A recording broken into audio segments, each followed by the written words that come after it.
Order! Order! You are an incorrigible delinquent at times. Behave yourself, man!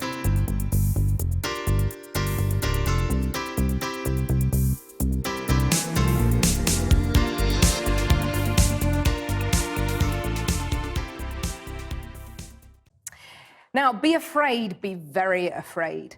Brexit would mean years of uncertainty, put the economy on hold, and all the alternatives are worse than what we've already got. That's according to the Foreign Secretary, Philip Hammond. He was launching the government's latest paper on the impact of Britain leaving the EU.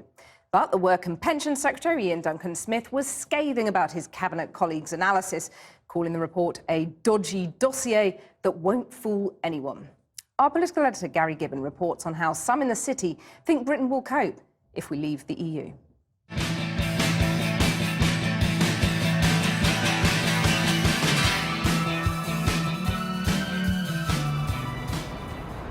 Another warning from the government today of the dire risks of leaving the European Union.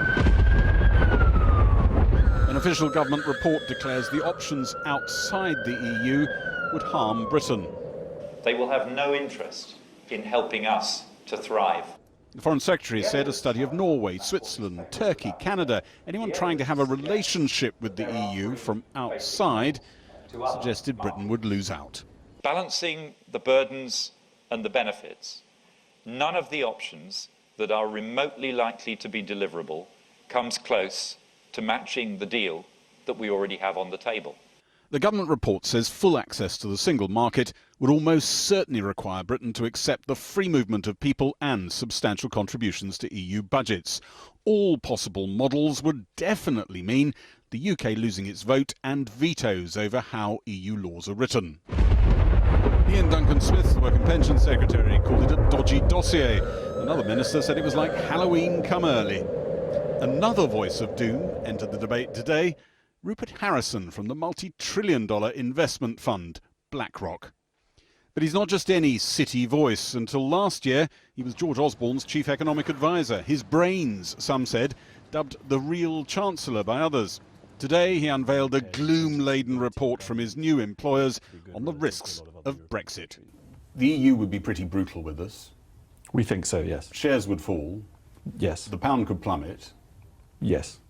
Some people will say this sounds awfully familiar. This is Project Fair. You're just echoing your old colleagues in government. Well, I'm one of several authors of this report that includes many of BlackRock's lead investment professionals, portfolio managers. We have a responsibility to our clients to give them our best view of what we think the risks are. So this you'd be leading the charge if the Brexit vote happened. I mean, there's an awful lot of money that's controlled in this building. And well, in the BlackRock we empire. have a responsibility to act on behalf of our clients. Well, we have a responsibility to act on behalf of our clients to try and protect their capital, to try and grow their capital. There's one sentence here that I wanted to ask you about. If we vote for Brexit, this is your own report, you get lower immigration, which could make labour scarcer. Nothing wrong with that, most people might think. Pushing up wage costs, which most people call salaries and might be quite thrilled about. Eating into corporate profits, and I don't think there'll be many people weeping out there at the thought of that. Well, What's not to like?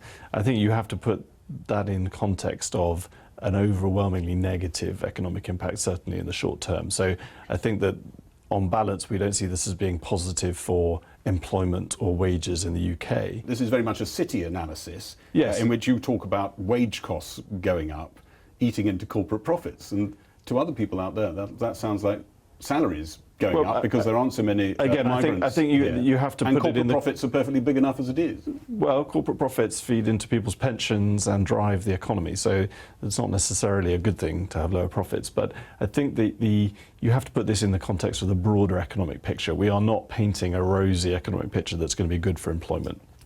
You say in this document that if there were to be a Brexit vote, there could be political instability in Britain. Yes. What do you mean by that? Well, we don't think it's our place to speculate in detail on the form that political instability Prime Minister could take. Could go, couldn't it? Amongst other things. As I say, that's exactly the kind of thing we think it's probably not our place to speculate on. What we it's your phrase. What did you mean by it? What we say in the report very carefully is that we think that the immediate post-exit scenario would be made more uncertain by political instability in the UK. And we think that at the very least that would take the form that the leaders of the Leave campaign would, with some justification, expect at the very least lead roles in the post-exit negotiation. Maybe the lead role. Well, as I say, that's exactly the kind of thing that's probably not the place for a firm like BlackRock to speculate about. His job for now, though, and he's planning more scary Brexit thunderclaps to make sure we stay in, and he stays at this address. And we're joined now from Central Lobby in Parliament by the Conservative MP Anne-Marie Trevelyan, who's backing the Leave campaign. Anne-Marie Trevelyan, when a Cabinet Minister calls the Foreign Secretary's analysis a dodgy dossier, isn't it time for that Minister, Ian Duncan-Smith, to leave the government?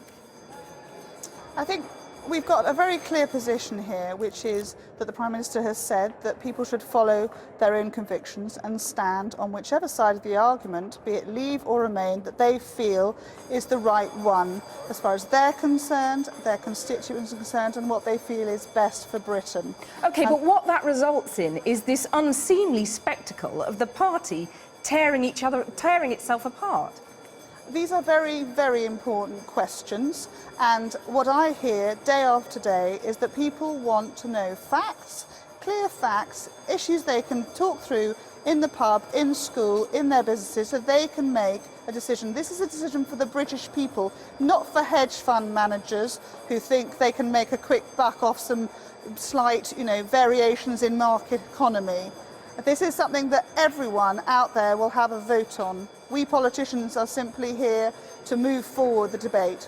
Well, is trading insults moving forward the debate in a way that helps the public or indeed the Conservative Party?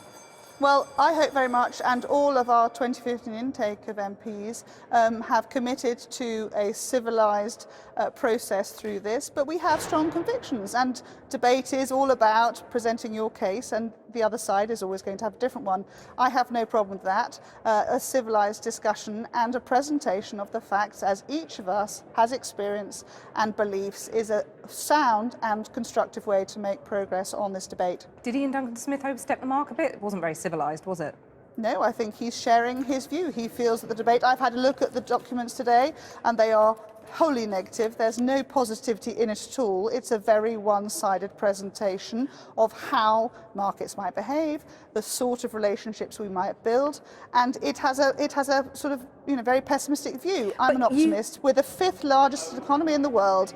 I disagree fundamentally that we will not be a very successful independent nation if the British people vote to leave. OK, but you have absolutely no idea what a Brexit future would look like, do you? You've got to admit... I've got a pretty fair idea. I've also got a fair idea of what remaining looks like, which is continuing to be on the outside of a political and economic union, which we don't really want to be a part of. 3 weeks ago, the Prime Minister said that if he didn't get a deal he was happy with, leaving was a perfectly reasonable option, and now suddenly it's a disaster. I think we need to move forwards in a constructive way so that the British people can think about how change would affect them, being in an independent nation, having good trading relationships with the EU, the rest of the world, controlling our borders and actually being in charge of our laws. They vote us in and they can vote us out if they don't like what we do. Are you worried that Project Fear might work as it did for the Scottish referendum? It's a very different set of criteria, and I think the women in Scotland who probably swung the no vote in the end did so on economic grounds. I think it's about people understanding whether the overregulation in the EU is crushing British development.